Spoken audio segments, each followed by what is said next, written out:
Okay, what is up to LinkedIn, Facebook, YouTube? We're going live now on Instagram. Give us a second. You are here for episode 23 of the 20-minute showdown, which has never lasted 20 minutes. So we're going to go 3 questions back and forth with an entrepreneur, a new to Miami entrepreneur. Need a little help here with this little stand that keeps tipping over. And we're going to be sharing with you guys some awesome ideas from her success journey. We're going to ask each other 3 questions. Oh, she's ready already. Look at that. Yeah, we got to move it this way so I can type a little bit. Okay. Welcome, Roberts. Welcome, Sally. Welcome, Nails. Welcome, Yosemi. Welcome. All right. And welcome, Angela. Hey, Angela, how are you? I'm awesome. How are you? Great answer. I'm fantastic. So we're just filling everybody in. Welcome, Facebook, YouTube, LinkedIn. Now welcome, Instagram. Hi, Rebecca. How are you? What's happening to Leland? Hey. How are you? Cartanuto. Do me a favor, everybody. As you're logging in, tell us where. If you're watching the replay, I know more of you will watch this recorded than we'll watch this live. What's up, Sally in Dallas? How are you? Tell us what you do for a living. Tell us where you're logging in from. Introduce yourself to the group here.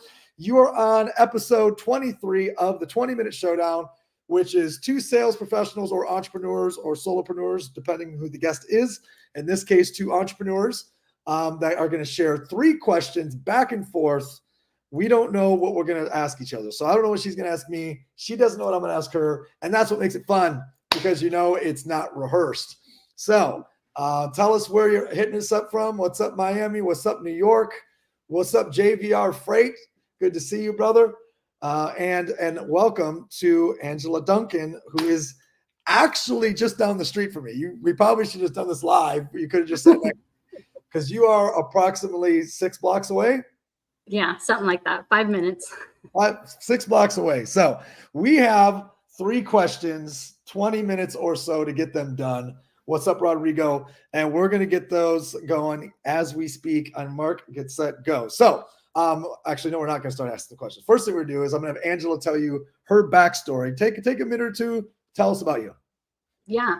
So I like to start off my story. First off, Nick, thank you so much for saying yes. I did ask to come on here today. So I'm excited to finally join your 20-minute showdown, and should be interesting today. A little bit about me. I am a survivor of childhood abuse and trauma. My mother was an alcoholic. My stepfather abused me. I grew up in poverty, and we moved more times than I even can remember. So when I was 18, I moved out of that situation, and I put myself through a 5-year plan to graduate through college, and worked nonstop, 2 jobs, 3 jobs constantly. And I always knew that what was my driver was that I never wanted to live in poverty again. So I learned pretty early on that you needed to learn about money. And I went to school, got my finance degree. I thought I wanted to be a stockbroker on Wall Street, joined Bank of America and an incredible group of financial advisors. They taught me a lot. I went through the tech bubble and learned very quickly that that was not the avenue that I wanted to learn money or teach money. And then I met a boy who moved me to Florida, and we had 17 years of a successful marriage, and we grew companies together. I've had my real estate license since 2007, went through that housing bubble. And then the marriage didn't last. The friendship did, thankfully. And I moved to Miami, started over, and here I am. Great delivery. Wow, you've done this a couple times. I'm excited. Welcome, Germany. You got some fans here in Germany. Welcome, Adam Gonzalez, as well from Los Angeles. Well, what a well-thought story and perfectly delivered. And I'm going to share with you all my story for those that I haven't connected with yet before that are watching this. I am Nick in Miami, dad of 2, entrepreneur, originally from Grand Rapids, Michigan. Blue-collar, middle-class upbringing. All 4 of my grandparents worked at the same factory, so you get the idea. Dad, uncles, brothers. I found entrepreneurship through the direct sales networking industry at 18. Got started, fell in love, had no success, and then just figured it out the hard way by trial and error, just repetition. Finally, it worked. Made my first $1 million in the industry at 25. Company went out of business. I bought the assets of the company with a couple partners. We created a company that lasted 15 years called Visalis. The sub brand in that was the Body by Body 90-Day Challenge. We were the godfathers of challenge-based marketing. We own challenge.com. We did a couple billion in sales, 19 countries, 3.5 million customers, created 75 millionaires. It was so much fun, and every level of peak and valley that you could experience in a decade. And I like doing awesome podcasts and showdowns and shares, because there's so much experience to pull from. I've recently started a sales accelerator where our number one focus is I built a sales technology that connects real estate brokers and real estate agents to the top installers in the country for solar, and does a commission split between the two. Let's get rolling. Okay. Who goes first? I ask you first. Okay. We're going to start diving right into your bread and butter. Tell me, how critical is financial literacy? And we're going to say specifically for females, and why? Why are you so passionate about financial literacy? Why so passionate for financial literacy for females? Yeah, so I used to think it was because I came from poverty and I never had money. So I never, ever wanted to be in poverty again. I have a daughter who's 20. I didn't want her to have to go through the pain that I did growing up in poverty. But I wrote a book this year called Empower Your Money. And my why really came out when I did that book.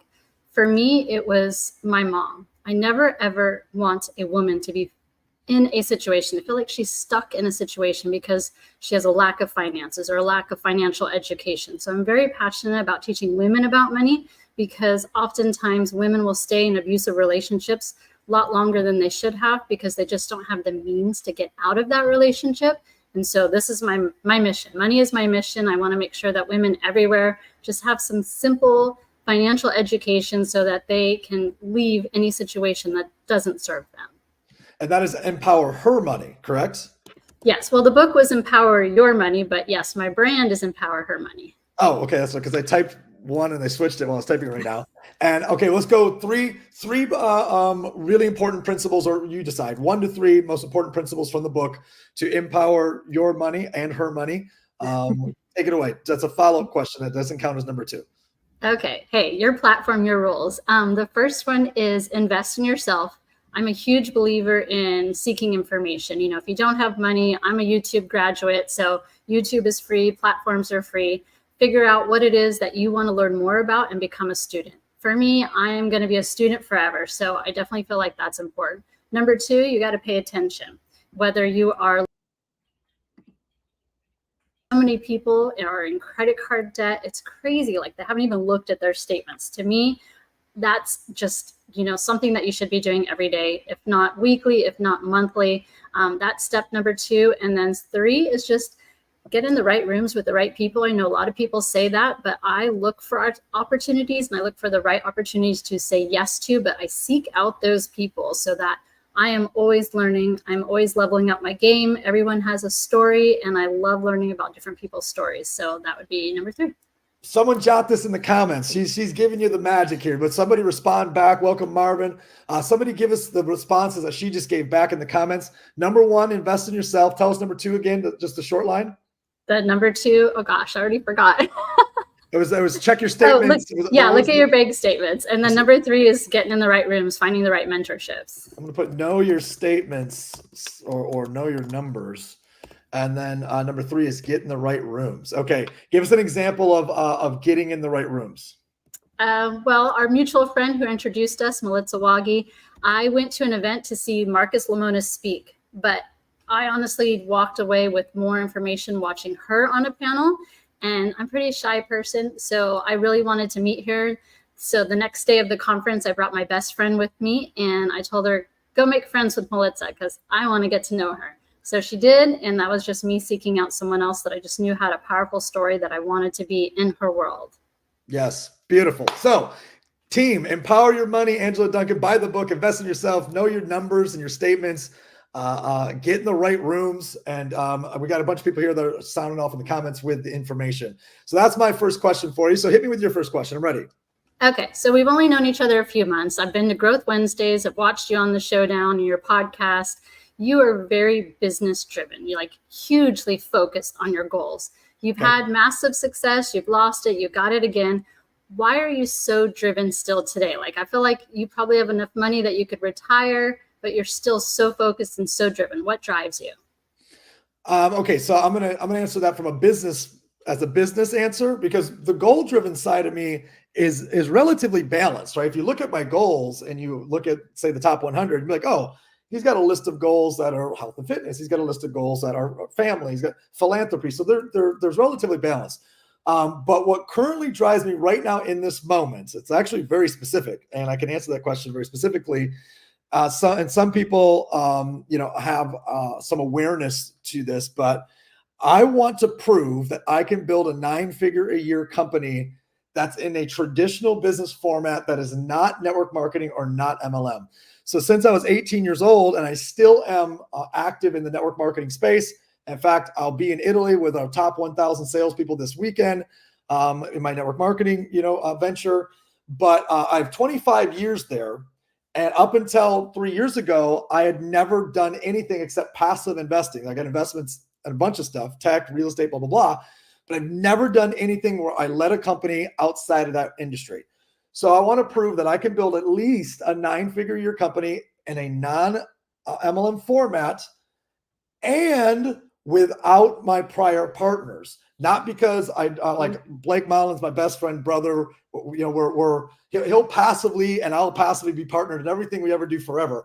But that's just, can I do it? And it's just, it's a can I do it thing. Can I do it in a new industry? And can I do it without the exact same partners? And that would prove a lot to me. It has nothing to do with anyone else but myself. Yep. Follow-up question there. Did that answer the question? No, it did. Yeah, for sure. I'm in the same boat right now, so I understand. Okay. Any follow-up to that? No follow-up. Okay, let's jump right into your divorce. Let's get dirty here. Let's go. All right. Tell me how moving from a 17-year relationship, and you referenced this, so you made this easy. So otherwise I probably would have not said, let's jump into divorce, but you actually talked about it in your intro story. How has ending a 17 relationship and business partnerships affected you in a positive way to create the person you are today from the successful woman, leader, and thinker that you are? Yeah. So first I'll say this, coming out of that long of a relationship, and I think you could probably relate to this a little bit too, is I lost not only my partner, but I lost my business. He bought me out of the companies and we always built everything together. So the first part of it was like the darkest part. Like this is the darkest part of my life since I was a identity, child. Like total identity. Totally lost. Like I'm not a wife. I'm not the Duncan duo. I'm just by myself now. What the heck do I do? So it took like a good year for me to get out of that darkness. So as an entrepreneur, I knew I wanted to do something again. I knew I wanted to do to prove to myself, similar to you. So I think the positive that's coming out of that is it's really pushing me outside of my comfort zone. I was always behind the scenes. So I'm not used to being the one on camera, not the one that's, the brand and the face and everything of the company. And I'm in a completely different space than I've ever done before. So it's very uncomfortable, but I've had to push myself. And I've got a 20-year-old daughter. I love her to death. And for me, that's part of my driving factors. I just want her to know that even when you're in your darkest hour, that you can still come out on top, that there's light at the end of the tunnel. As long as you put in the work and you have the drive, like I just want to prove to myself that I can do this and that something great is going to come out of having a long relationship. I learned a lot, but now it's time for me to stand out on my own 2 feet and do it on my own. And you're doing it. I mean, it's interesting to me that you weren't, a major voice or a major part of the brand, let's say from a speaking perspective, et cetera, because it's what you're doing now. Now you're throwing yourself into the fire of building a brand, speaking, sharing, leading. And so that's really intriguing. And especially because a lot of what you shared, I can relate, not personally. My ex-wife went through the same thing from an identity perspective, right? So her identity was our company, our business, et cetera. And she had to create an entire new identity inside of her career, to which she has done. And she's a badass, right? She's a boss, but she is very vocal, and she had as much camera time, stage time, microphone time. We had to pull that thing out of her hands, right? So, you stepping out into that space for the first time is actually really awesome. And you said your daughter was one of those driving forces, right? To be a great example for her. being able to prove to yourself that you could do it. Is there anything more or deeper inside of that that said, there's no way that, there's no way I'm not going to have a loud voice out there in the marketplace of results and success and leadership. Go a little bit deeper there. Yeah, so I think a big part of it is because he was I was the face with him, but he was the one on stages. He was the one that got interviewed. He was the one that did the TV. People wanted information, they went to him. And I believe the story that he told me, which is, you're better behind the scenes. Like, you are not the speaker, and let me take this. We would do commercials, like radio and TV commercials, and it would take me like 5 and 10 takes, but it would take him 1. So I believe the story that was not my strength, and I lacked confidence. And so I allowed for him to tell my story instead of me telling my story. And now that he's not here, I have to do it. So it's like sink or swim, right? You either have to do it or I can just go retire. So, but I'm not going to do that. I don't have that in me. So I really had to step up to the plate and build that confidence. And I did that through mentorships. I did that through therapy. I'm not afraid to say that I've had therapists that have really helped me get out of my own way, to get out of my own mindset, to change that narrative and no longer hear that story, but to give myself a new story, a new identity. And all of that had to come from confidence. And me taking that good year off first to just figure out, who am I? What do I stand for? How do I want to run a business? What's different about that than I was before? And just really building that confidence. And now I feel like, I've got this like big light behind me, and I'm just going to shine it bright, and wherever it goes, it's just going to go. Bam, bam. I like it. All right. I'm ready for number 2. Hit me. All right. So I'm going to take you off the business route here for a moment. I literally wrote down like 15 questions. So I'm going to go with this one. I believe actually that you have a list literally of 15 questions. I'm a DC personality. I'm very driven and direct, but I have to be ready. So, yes. Non-business. I'm DI, high D, high I. That's about it. Yeah. So I know you have a great network of friends and mentors. So thinking about your current network of people, if you had to go to say, like, think of Survivor meets Naked and Afraid, like you are stuck in the Amazon and you can only bring 2 of those people with you, your life depended on it, who would you pick and why? Wow, this is nature-based? Right? Yeah, like you need survivor skills. Oh, I mean, that changes everything. It might not be any of my closest friends. They have to say yes, though. I know exactly. It's gonna be Sean. Sean, the founder of CrowdPoint, which is, you've met Nitty several times. Yes. So Nitty's business partner, Sean, is an or not ex, never an ex, is a retired special ops Army Ranger. So that's all I need. I just all I need is Sean. And Sean is going to make sure that we live. And that's the end of that. I think another one would have to be a female. So if we got Sean, I can actually take any female that doesn't have any real gifts in nature, because we're all going to live because Sean's there. I can't wait to cut this video and send it to him. Is the goal to get off the island? Is the goal just to survive? Because I'm certain that with Sean, we're going to get off the island very quickly. Like, it might just be a quick 2-day holiday.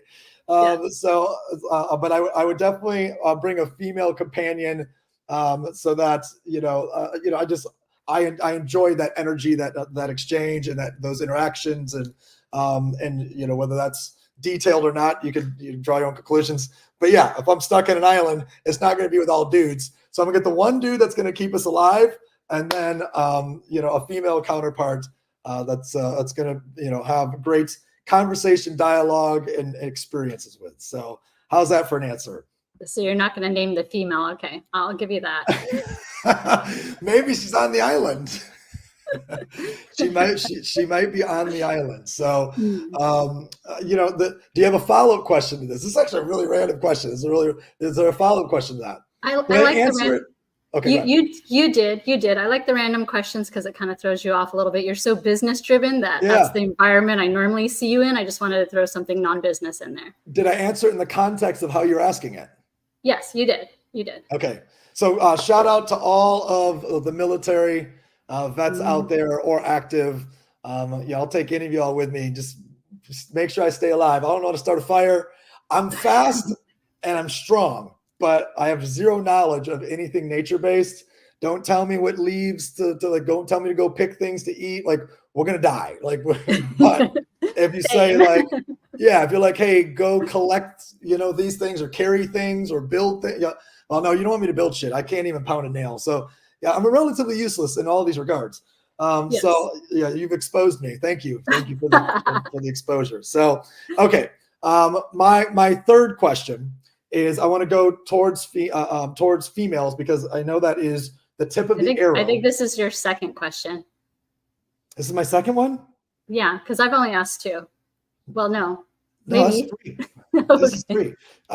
Number 1 was, the divorce. Why personal finance. Number 2 was about what you learned, how you grew from your divorce. And then, what's up, Empress the Warrior? Empress the Warrior, she might be good out there in the woods. We have no idea. All right, so number 3 is I want to go towards more the tip of the arrow. I know you're passionate about helping people. I know you're passionate about financial literacy for all people, but let's go tip of the arrow, which is niche for you, which is females. I want your best absolute positive, most important, most emotional, most direct, whatever direction you want to take this, pieces of advice that you can give to a female who is not where they want to be, who wants to become great in fill in the blank, who has these goals or dreams, but is fighting back against their own self-doubt, self-belief. Hit it. Okay, so I have a couple, and the first one is mindset. I think a lot of times we can read, we can invest in ourselves, we can go to seminars and have mentors, but until we get our mindset correct, all of that information is useless. You can take all the action you want, but your mindset comes usually from a very young age. And so they say like your cognitive brain is developed by age 7. So if you can imagine a 7-year-old trying to run a business, that's not going to do any good. Nicholas is 7 right now. So imagine him running your finances, your books, like any of that. Yeah, so that's not going to work. So money mindset is like the first thing. You've got to work on your mindset. You got to make sure it's positive. I'm huge on how I start my day. I'm totally focused. I get up, I make my bed, I let my dogs out, and I just sit in the backyard and I journal. And so the mindset piece of that to me is still a struggle for me today. So I start my day very positive. I write down my goals. And I write down grateful statements. So not only am I grateful for like what's going on right now. I mean, we live in the US and there's so many things, and think about like the rest of the world and what's going on.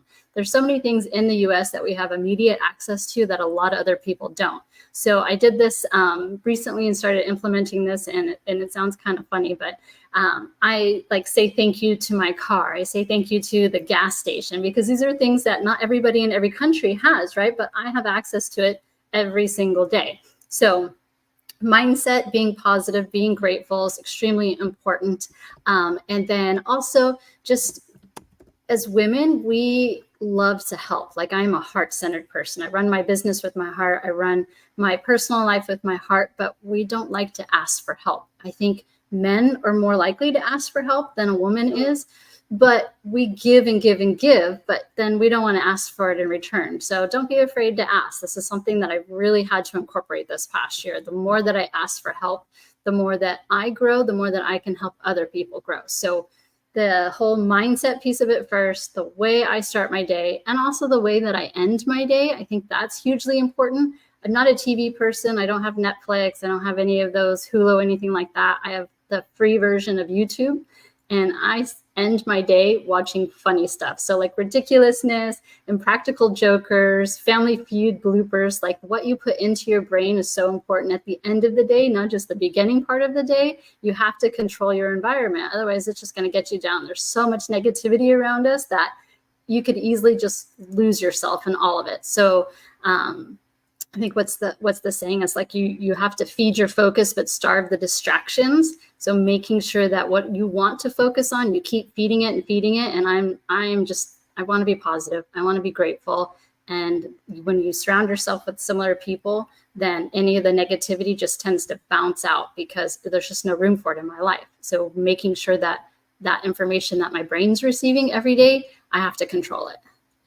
I love it. I'm going to go. Absolutely. So, and everything you mentioned was mindset based. So those were all mindset based things. And, I know you've been to enough events that I've done where my kind of formula is mindset plus skill set times leadership. So those were all mindset based. So let's go skill set. So what are some, I think I know what one of them is going to be, but give me a couple skill-based things that the ladies need to master. They must master in order to become greatly successful in anything in business or sales professional, etc.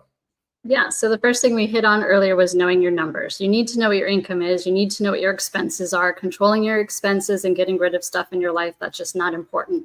That helps you a lot with the mindset, but those are the skills. It's like learning the basics about money, knowing where your foundation is today so that you can set goals and move to those goals, but you already know where you are today. You can't move towards a goal if you don't really know where you're starting. You know, the example that a lot of people always say is about Google Maps. You can't tell Google Maps where you want to go unless it knows where you are today. So the skill set there is to know your numbers. And you don't need to be like super smart about finances. I don't need you to build out a spreadsheet. I love spreadsheets. That's not for everybody, but at least know what your numbers are today. Open the bank statements, open the credit card statements. What are you paying for that you actually don't need?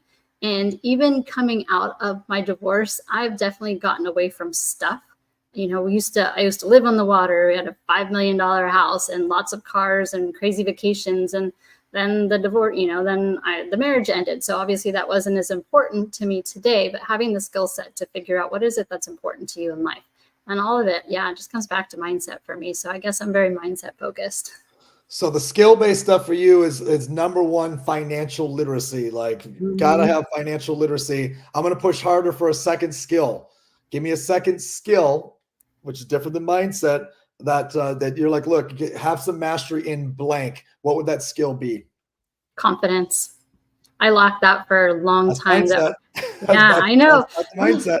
Well, I can't cook. I don't like cleaning. I mean, are those skills too? I don't know. No. Okay, so let's go skills such as you have a deep understanding of team building, of recruiting, of selling, of like these are all things that are in your past that I think maybe you have a detachment from that past life and in that identity, but you have a deep knowledge of running companies, team building, recruiting, culture building. These are all skill-based things. Give me one more skill the ladies need out there if they're going to win. Okay, so I put on an event this past weekend, Dominate, sold it out. I think the skill set behind that one is I'm very knowledgeable in like big picture, but also details. So I have to pay attention to both. But I also know what my skills are not. So hiring out the right teammate to run the parts of my business that I suck at. I don't like doing marketing. I don't like doing social media. So I have an assistant that does that. I like the numbers piece and I don't mind asking people and putting stuff together. So the detail part of it, but I have a branding coach that helps me see a bigger picture. How do I make my brand look better? I go to him. So I guess just hiring out, knowing what I'm good at, and then hiring out the rest. Otherwise, there's no way you can build a team just by yourself. You can't build a big business alone. It takes an empire behind it. So figuring out the right puzzle pieces to each of that part of your empire to build out a successful business. Nice. Hiring the right team. That's perfect. Outsource, right? And profits over wages added. Surround yourself with winners. Anyone else, by the way, I apologize. I usually do this. Who's got something to add? Throw it in the comments. What's a hard skill that if you're a successful female entrepreneur, sales professional, solopreneur out there, what's a hard skill that you encourage these ladies to learn if they're going to be successful in business or otherwise? All right, I'm ready for question number 3. Let's go. Let's do it. All right. Do you want me to keep this business related or should I go back to the fun questions? What do you think is best for everyone watching? For everyone watching. Okay. So you're working on building this company. You know where you want to be, right? This yes. Next venture for you. Say 15 years from now, you've hit that success. Yeah. Someone's going to make a movie about you. What do you want them to highlight and who's playing you as the main character? I mean, well, Matthew McConaughey might not be intense enough. So it could be Matthew McConaughey. But my mom thinks I'm very similar to Matthew McConaughey. That she said, I think that's my mom sees my more humoristic side a lot more than everyone else does. She does. But we'll go with McConaughey. And then, all right. And then what was the other question? What you said, what would you want people to take? Highlights. What is it about your life that you would want other people to see in this movie that you've either accomplished or not accomplished? Sure. I think number one is the power of belief. So you can come from anywhere. In my case, I didn't come from a bad place that drove this desire to be so successful.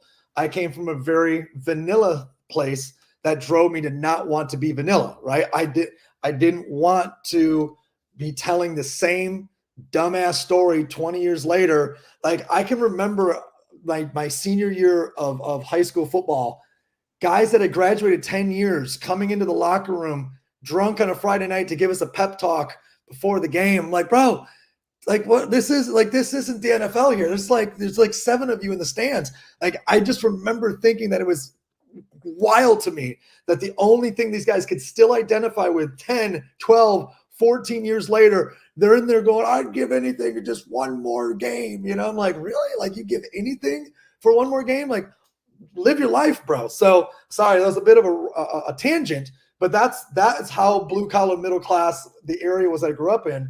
And my driver was to be able to not end up like everybody else. I wanted to be able to see the world, do everything, touch everything, experience everything.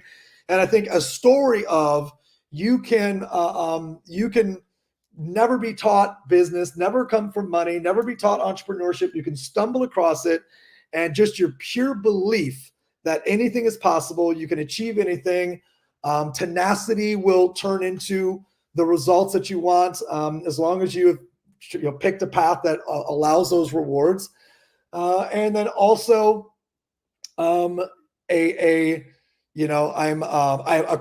co-parent. So I don't know if you call that a single dad, but I co-parent, right? It's like I'm divorced. I have the kids 50% of the time. A lot of people, especially men in my entrepreneurial ventures, they go, so like, how often do you live in the same city as your kids? I'm like, they live in my damn house. What do you mean do I live in the same city as my kids? Like, I'm with my kids 50% of the time, right? So, or at least I have them 50% of the time. Obviously, they go to school and do other things. I think being able to integrate my kids into an entrepreneurial lifestyle where it's entertaining to them, it's fun for them, it's educational for them. But I also I drive my agenda now with them. But when they're grown up, if they're like, I'm gonna go take the most boring ass job at the whatever and sit there, and then, hey, I did my job. My job is not to give you money. My job is not to give you everything I created. My job is to teach you how to be an entrepreneur and teach you how to lead and teach you how to make money. If you don't want to learn it, that's up to you. So I think, that long ass rant, landing the plane is, you can come from nowhere. And if you have a pure, undying belief that you can make it, that you will, combined with, how I've integrated my kids into the next part of the journey. Matthew McConaughey, sign the dotted line. Yeah. That's a great question. That's good. Who would play you? Go ahead. I like to throw a little bit of the personal stuff because I know you're also about building your brand. And a lot of people see the serious side of Nick and the business side, but unless we're in your inner circle of people, just seeing some of the fun side and the personal side of you is fun for your clips as well. So thank you for indulging my somewhat personal -- business questions. I love stuff like this. And I think, anyone that's close to me knows humor is really important to me. So yeah. And 'cause I'm from Michigan, which means sarcasm. You have to be very fluent in sarcasm to hang out. I learned that doesn't translate well. Building an international company, sarcasm does not translate well. Jokes in some countries does not happen. In fact, this is a dad joke. The coldest crowd you'll ever find is in Finland. But they're very non-responsive, but it's also very cold there. You get it? And a question back to you. Who would play you? Since you asked the question, who would play you? Yeah, so I'm not Latina, but I think I would like J-Lo to play me because shooting small. No, I like that she came from nothing, and she really had to have the grit and the drive to get to where she was, And so even like when I watched the Netflix special about her doing the Super Bowl, they didn't even want to give her the Super Bowl by herself. She had to bring in somebody else because they wouldn't allow her to have the stage alone. And so I just like that, she took it anyway. She invited another Latina, and it's just women empowering women. But at the same time, empowerment is genderless. You know, you can be a man empowered, you can be a woman empowered. So they're just lifting each other up. But yeah, I like her. I think she's really awesome. So yeah. Well, I think I love what you're doing, and it's weird because we're in a day and age now where, because of the political environments, speaking to a niche from a business perspective and a leadership perspective is almost kind of frowned upon by some people. And I'm like, no. Like, girl, if your niche is women, don't ever talk to a guy about what you're. I'm kidding, but it's like if you know your niche and you know your cause, there's no better business. There's no better business than you speak. If your real cause is raising up women with financial literacy and then don't make it only women. No one else is allowed in these doors, right? Because your price point goes up, your cause, your community, your tribe, like all of it. Now, you're also leaving a lot of money on the table because everyone that won't be a part of that. But I'm all for cause marketing and niche marketing.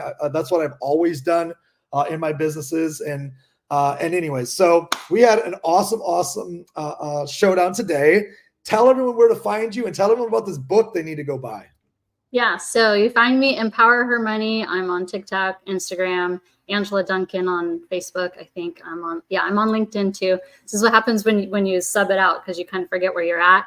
My book is called Empower Your Money, and I changed the word from her to your because one of my coaches told me that there's 5 words that people Google, and money and your is one of them. Her is not. So that's why I changed the book name for it. And then just one last piece of advice that maybe you have heard before, but if you're spending time with your kids, definitely teach them from a young age.